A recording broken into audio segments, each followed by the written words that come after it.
Hello everyone, I'm Mark Dowdall, the editor of Seamless Xtra. I'm joined here with Meryem Habibi, the Chief Revenue Officer of Bitpace. Meryem, maybe you can begin by just giving us a little overview about Bitpace and what the company does. Perfect. So first, thanks for hosting me here. And Bitpace, we are a crypto payment gateway. So what we do is basically facilitating payments from crypto to fiat, fiat to crypto, and allowing people and payment institutions, retailers, e-commerce platforms to accept crypto payments. And we manage the volatility of crypto payments for them. So we get the crypto, convert it into fiat, and make payments to their bank accounts. We handle all the volatility and risk of crypto for these clients that are naturally not very familiar with the cryptocurrencies and their volatility and risk. Now, I think something which is probably quite a big focus for you is cross-border payments, and that's probably a space where crypto can make quite a big difference. Just to focus on emerging markets and some of the barriers to actually cross-border payment growth, what do you think some of those barriers are? You're right, Mark. The cross-border payments, especially in emerging markets, are every day a big hassle for all the companies or anybody that wants to accept or make payments.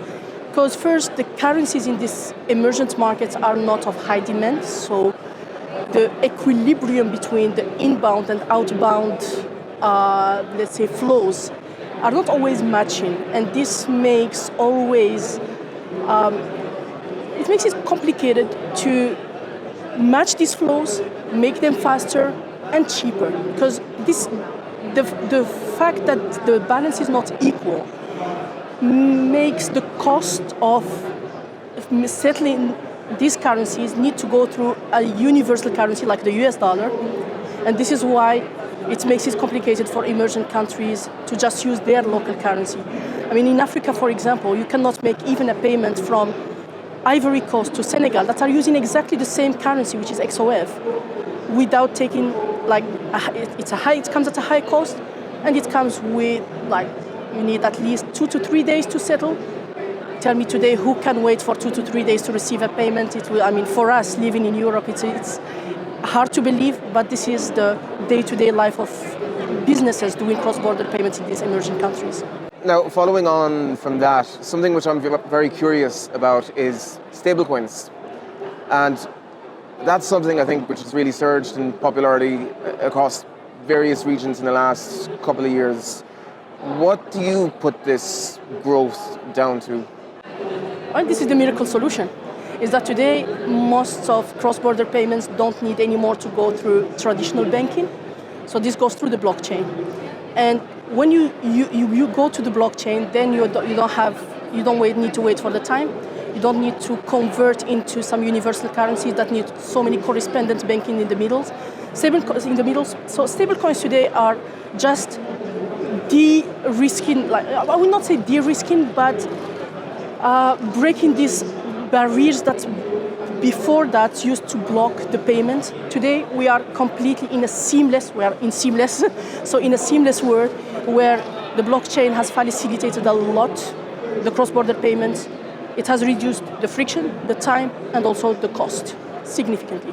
Now, when I speak to some businesses, there are a lot of people who are still quite tentative about using this currency.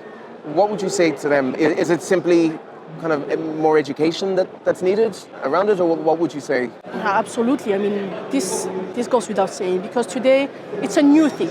So a lot of people still, unfortunately, associate crypto. I mean, we are having some discussions now in our booth, and a lot of people come to us saying, crypto isn't this used for money laundering, lots of stuff. But I mean, as a licensed company, we are regulated, we are licensed. So we have to do a proper KYC and AML check. So today, it's definitely needs some kind of education to get people to understand that stablecoins today, especially the stablecoins, I mean, there are lots of other cryptos that can use for different other purposes.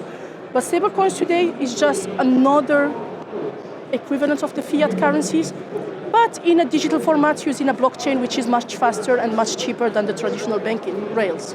Now, very quickly, I just want to touch on regulation here in the Middle East. What do you think should be some of the top things to consider in terms of advancing this framework over the next 12 months? Well, I think that Dubai right now, or the UAE, are progressing well in establishing the new VARA entity that is bringing some really robust regulations to Dubai and to the Middle East. And I think that other countries like Saudi Arabia and others are also progressing with this vision to 2030 to really get into putting the regulations in place, because they know that they cannot escape from it. So better to ride the wave and put the right systems in place. I would say that today the Middle East still is also in the middle of people that believe in the crypto and those who doesn't believe in the crypto. And I would say that for the regulatory, the regulators, what they need to do is hopefully helping the promotion of the healthy crypto businesses or services that follow the regulations, follow a proper AML, follow a proper KYC. Help also. They need also to promote this with bankers, because unfortunately banks today are still resisting to the crypto. I will say not resisting. Some banks are adopting it. Some are still, especially here in the Middle East, a bit conservative about this. I think that the role of regulators is encouraging this seamless and smooth flow of, let's say, transactions between the crypto companies and the traditional banking rails, as one cannot survive without the others. At the end of the day, we need to come together to create a seamless payment system. Meryem, I hope you enjoy the rest of the event. Thank you for taking the time to speak with me today. And thanks for having me here. Thank you. Thank you.